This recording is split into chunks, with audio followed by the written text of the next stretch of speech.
হে মুমিনগণ, তোমরা সেই সব বিষয়ে প্রশ্ন করিও না যাহা তোমাদের নিকট প্রকাশ হইলে তাহা তোমাদেরকে কষ্ট দিবে। কুরআন নাজিলের সময় তোমরা যদি সেই সব বিষয়ে প্রশ্ন করো তবে উহা তোমাদের নিকট প্রকাশ করা হইবে।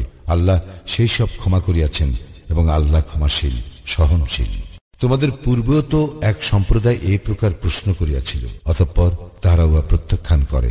বাহিরা, সাইবা, ওয়াসিলা ও হাম আল্লাহ স্থির করেন নাই, কিন্তু কাফিরগণ আল্লাহর প্রতি মিথ্যা আরোপ করে এবং তাহাদের অধিকাংশই উপলব্ধি করে না।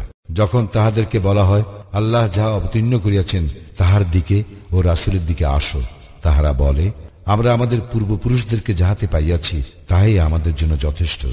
যদিও তাহাদের পূর্বপুরুষগণ কিছুই জানিত না এবং সৎপথ প্রাপ্তও ছিল না, তবুও কি? হে মুমিনগণ, তোমাদের দায়িত্ব তোমাদেরই উপর। তোমরা যদি সৎপথে পরিচালিত হও তবে যে পথভ্রষ্ট হইয়াছে সে তোমাদের কোনো ক্ষতি করিতে পারিবে না। আল্লাহর দিকেই তোমাদের সকলের প্রত্যাবর্তন।